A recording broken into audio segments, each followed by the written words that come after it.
내일 현충일 추념 행사가 대부분 취소되거나 축소되는 가운데 주요 전적지마다 추모객의 발길이 크게 줄고 있습니다. 아동 청소년 성착취 영상물을 제작 배포한 일명 로리 대장 태범이 1심에서 미성년자에게 내려지는 법정 최고형을 선고받았습니다. 강원, 경기 접경지역 10개 시장 군수들이 탈북민 단체의 대북전단 살포 행위를 규제해달라고 오늘 통일부에 건의했습니다. 영월 동강댐 건설이 주민들의 반대로 백지화된 지 20년이 됐습니다. 그 이후 지역 발전은 어떻게 진행됐는지 취재했습니다. 시청자 여러분, 안녕하십니까? 올해는 6.25 한국전쟁이 발발한 지 만 70년이 되는 해이자 6월은 호국 보훈의 달입니다. 하지만 코로나19 여파로 현충일 추념 행사가 대부분 취소되거나 축소돼 주요 전적지마다 추모객의 발길이 크게 줄고 있습니다. 박민기 기자입니다. 평화의 댐이 있는 화천 백암산 인근. 한국전쟁 당시에는 지대가 높은 곳을 차지하기 위해 뺏고 뺏기는 고지전이 치열했던 격전지 가운데 하나로 손꼽힙니다. 전투 중에도 전우가 묻힌 곳을 표시하기 위해 나뭇가지에 철물을 씌워놓아 비목이란 가곡의 발원지가 됐습니다. 조연히 썰고간 깊은 계곡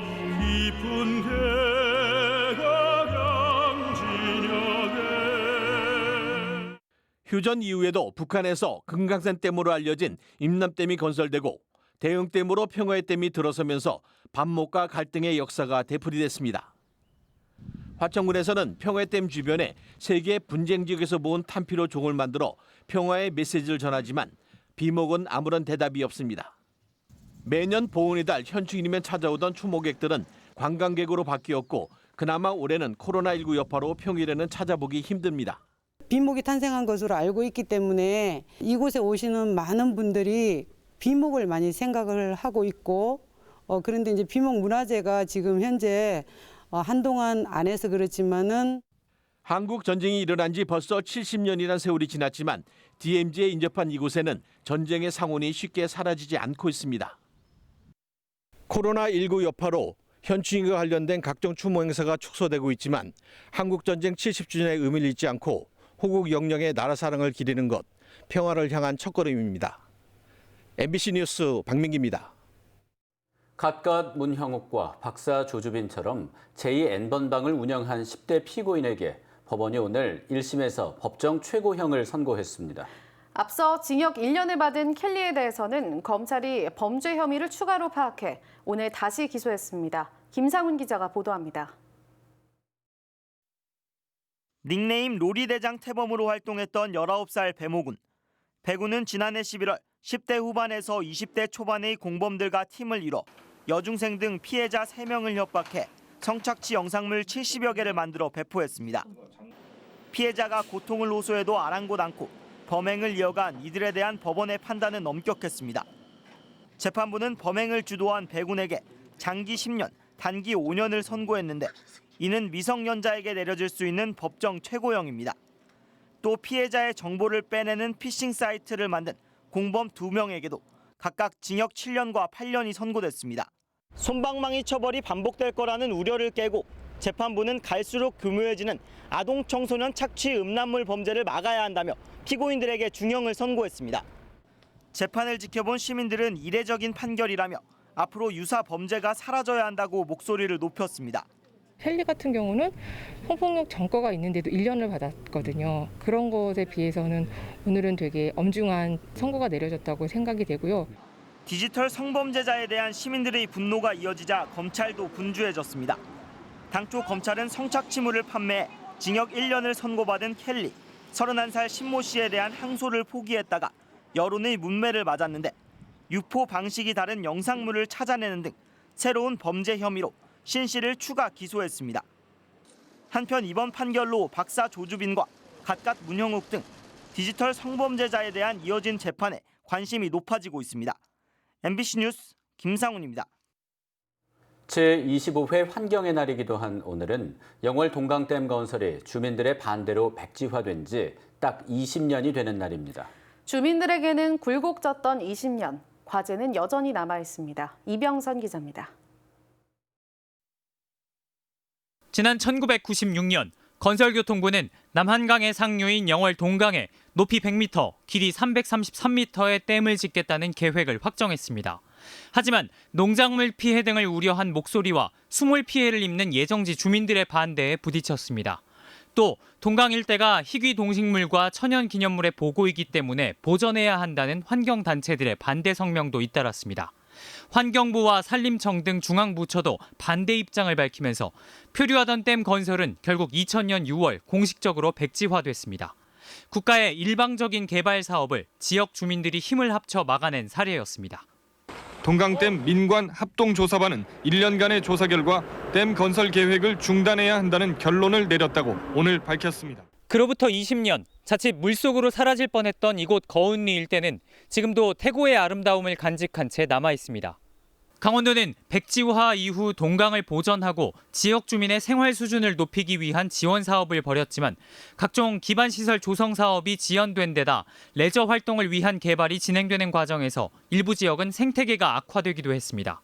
이에 따라 2002년과 2012년 동강유역이 생태계 보전 지역으로 지정됐지만 아무것도 할 수 없도록 묵기만 했을 뿐 관리를 위한 추가적인 대책은 없었습니다. 오염원이라고 얘기하고 있는 토지들을 수용하고 있고 그것들을 지금 방치해놓고 있는 게 문제거든요. 이 토지들을 지역 주민들이 잘 활용해서 환경 친화적인 방법으로 가꾸게 만들고 지역 주민과 전문가 등은 동강댐 건설 백지화 20주년을 맞아 심포지엄을 열고 방치된 지역의 발전 방안과 동강의 지속적인 관리를 위한 대응 방향을 모색하고 있습니다. MBC 뉴스 이병선입니다.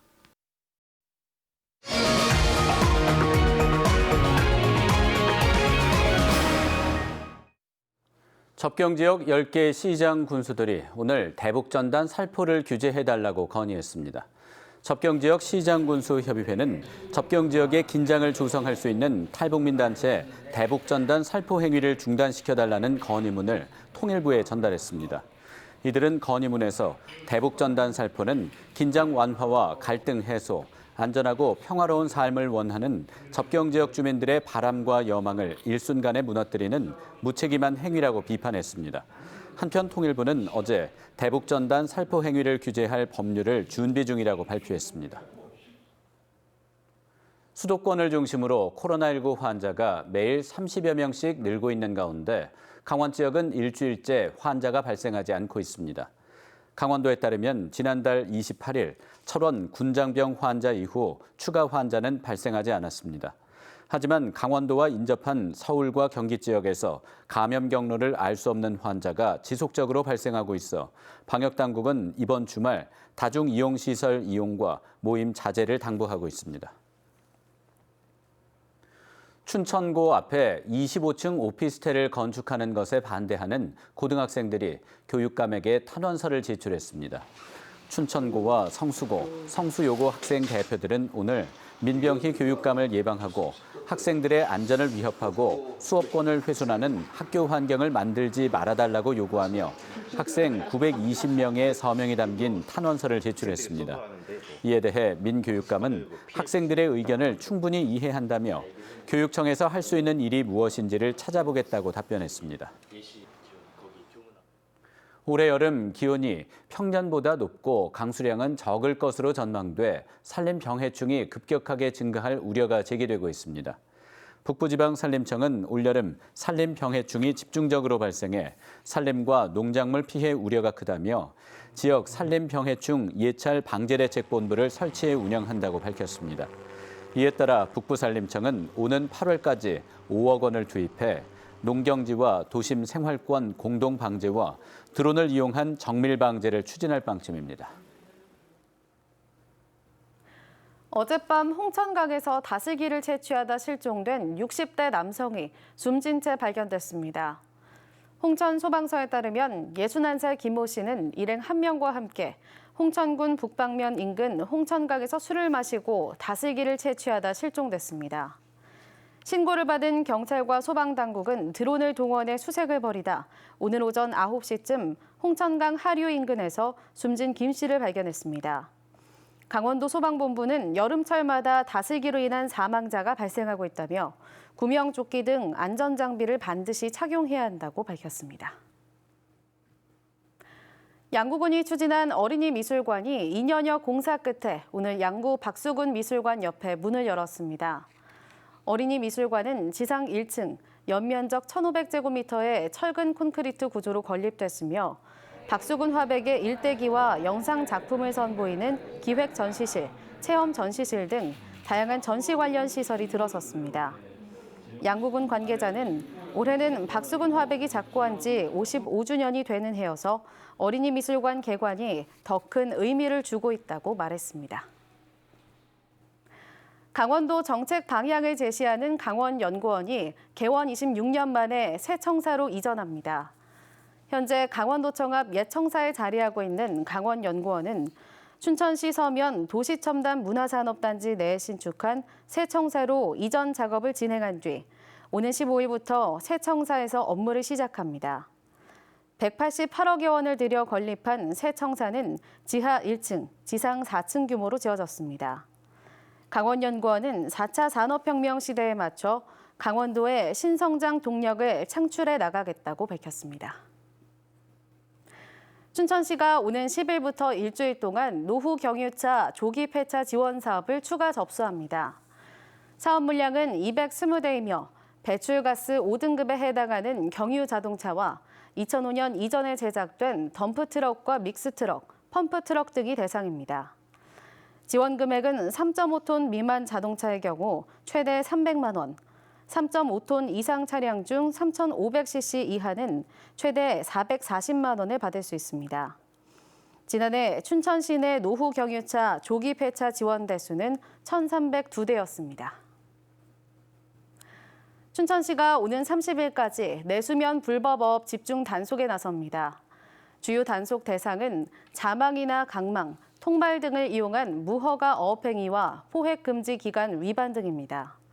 또 폭발물과 수중 배터리를 사용한 불법 포획과 채취를 단속해 고발할 방침입니다.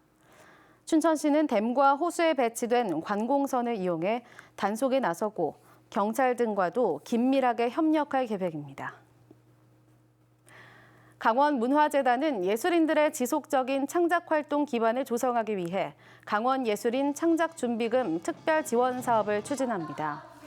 강원예술인 창작준비금은 예술인 복지 증진에 관한 조례에 따라 코로나19 피해로 예술 창작 활동이 어려운 예술인 복지를 높이기 위해 강원도가 4억 원의 예산을 마련했습니다. 신청 기간은 오늘부터 19일까지이며 한국예술인복지재단의 예술활동 증명을 완료한 만 19세 이상의 예술인 중 건강보험료가 중위소득의 120% 이내거나 피부양자인 경우 150에서 180% 이내 예술인이 대상입니다. 뉴스를 마칩니다. 고맙습니다.